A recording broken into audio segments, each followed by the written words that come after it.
আজিৰ কাৰ্যসূচী আমাৰ ইউথ ইমাৰ্চন প্ৰগ্ৰাম আছিলে। আমি অসম বিধানসভাৰ তৰফৰ পৰা আমাৰ ইউথসকলক বিশেষ কৰি ষ্টুডেণ্টছ কলেজ আৰু ইউনিভাৰ্চিটি ষ্টুডেণ্টছক আমাৰ বিধায়িনী প্ৰক্ৰিয়াবিলাক আমি এতিয়াৰ পৰা অলপ নলেজত দিব খুজিছোঁ, তেওঁলোকে যাতে জানে। তাৰ কাৰণে বিধানসভাৰ লগত তেওঁলোকক আমি কেনেকৈ অলপ মানে জড়িত কৰিব পাৰোঁ, তাৰ লগত চামিলকৰণ কৰিব পাৰোঁ। তাৰমানে আমাৰ দেশত মানে আজিলৈকে এনেকুৱা অৱস্থাত আমি আছোঁ, খালি চৰকাৰী আঁচনিৰ ওপৰত আমি আলোচনা কৰোঁ আৰু চৰকাৰৰ বিভিন্ন যিটো চলি থকা আইন কানুনৰ ওপৰতহে চৰ্চাটো হৈ থাকে। কিন্তু বিধায়িনী প্ৰক্ৰিয়া বা সংসদীয় যিটো প্ৰক্ৰিয়া, ইয়াৰ ওপৰত মানুহৰ নলেজ নাই আৰু সেইটোৰ ওপৰত মানুহে আলোচনা নকৰে। বৰঞ্চ বিধানসভাৰ পাছ হৈ যোৱাৰ পিছত এইটো চৰ্চা কৰিলেও একো কৰিব নোৱাৰে। পুনৰ যদি চেঞ্জ কৰিব লাগে, এমেণ্ডমেণ্ট কৰিব লাগে, বিধানসভালৈ আনিবলগীয়া হয়। কিন্তু বিধানসভাৰ বিষয়ে মানুহে জানিলে আইন কেনেকুৱা বনোৱা হয়, বাজেট কেনেকুৱা লোৱা হয়, এইবিলাকত বিভিন্ন আঁচনি কেনেকৈ লয়, আগতীয়াকৈ জানিলে আমাৰ তাক শুধৰণি কৰাৰ সুবিধাটো আছে।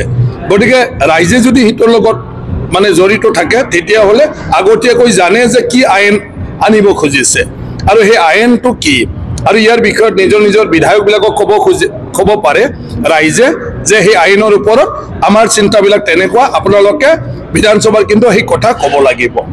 যদি কিবা শুধৰণি লাগে তাকেও MLA ক'ব লাগিব, সেইমতে MLA বিধানসভাৰ ৰাইজৰ কথাটো ক'ব পাৰিব আৰু চৰকাৰৰ দৃষ্টিত আনিব পাৰিব। আৰু কিবা যদি সংশোধন কৰিব লাগে তেতিয়াহ'লে সংশোধন প্ৰস্তাৱ আনিব পাৰে। যেতিয়া সদনত গোটেই MLA যদি একমতত উপনীত হয় এই ছাজেশ্যনক, তেতিয়া তাত চৰকাৰৰ আইন যিটো প্ৰস্তাৱ আনিছে, যিটো ড্ৰাফ্ট আহিছে, বিল আহিছে, সেইটো সংশোধন কৰি ৰাইজৰ সুবিধা মতে সেইটো কৰি যাব পাৰে, হৈ যাব পাৰে। এতিয়া বিভিন্ন আঁচনি লোৱা চৰকাৰৰ যেতিয়া গ্ৰাণ্ট আমি পাছ কৰোঁ, তেতিয়া ইয়াৰ ওপৰত ডিছকাশ্যন হয়। কিন্তু ৰাইজৰ সমস্যাৰ বিষয়ে যদি বিধায়কসকলে বিধানসভাৰ মজিয়াত ভালদৰে যদি কয়, তেতিয়া চৰকাৰে ৰাইজে যিটো বিচাৰে সেইটোও তাত এচুৰেঞ্চ দিব আৰু ইয়াৰ পিছত এই বাজেটৰ দ্বাৰা নহ'লেও বা বাজেটৰ যিটো আপোনাৰ মানে ধাৰ্য কৰিছে সেই টকাৰ দ্বাৰা ৰাইজৰ প্ৰয়োজনীয় আঁচনিবিলাক চৰকাৰে কৰিব পাৰে। কিন্তু বিধানসভাত পাছ হৈ যোৱাৰ পিছত চৰকাৰে সেইবিলাক চালচলনি কৰিব নোৱাৰে। সেইকাৰণে বিধায়িনী প্ৰক্ৰিয়াটো জানিব লাগে আৰু তাৰ কাৰণে অসম বিধানসভাই চেষ্টা কৰিছে আমাৰ ভৱিষ্যতবিলাকক, ভৱিষ্যত মানে আমাৰ ছাত্ৰ ছাত্ৰী, তেওঁলোকে বিধানসভাৰ প্ৰক্ৰিয়াটো যাতে জানে আৰু ভৱিষ্যতত তেওঁলোকে MLA মন্ত্ৰী হ'লে, মুখ্যমন্ত্ৰী হ'লে ভালদৰে যাতে সেইটো উপযোগ কৰে ৰাইজৰ ভালৰ কাৰণে, আৰু যিসকলে মন্ত্ৰী MLA নহয় তেওঁলোকেও যাতে বাহিৰৰ পৰা চৰকাৰক বা বিধায়কসকলক যাতে বিভিন্ন পৰামৰ্শবিলাক প্ৰপাৰ চেনেলেদি যাতে দিব পাৰে। তো বেলেগে প্ৰতিক্ৰিয়া কৰাৰ কোনো প্ৰয়োজন নাই। মানে ৰাজনীতিটো হ'ল নিজৰ নিজৰ ওপৰত, চবৰে নিজৰ নিজৰ ৰণকৌশল থাকে। চবে নিজে নিজে ইলেকশ্যন কেনেকৈ জিকিব পাৰোঁ আৰু কাৰ লগত বন্ধুত্ব হৈ পেলে কেনেকুৱা ধৰণৰ তেওঁলোকৰ লাভৱান হ'ব পাৰে, সেইবিলাক নিজৰ নিজৰ চৰ্চা। গতিকে চবেই এক হ'ব পাৰিলেতো দেশ এখনত কোনো বেয়া নহয়, BTCটো কোনো বেয়া নহয়।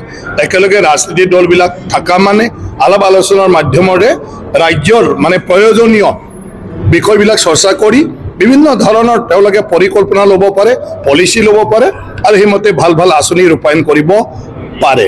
কিন্তু এতিয়া দুইটা দল তেওঁলোকৰ ইলেকশ্যনৰ কথা, তেওঁলোকে নিজৰ নিজৰ লাভ লছটো চাব। প্ৰথমটোতো পাৰ্টীয়ে জীয়াই থাকিব লাগিব, পাৰ্টীয়ে জিকিব লাগিব, তাৰপিছতে বন্ধুত্বৰ মানে মূল্যটো থাকিব।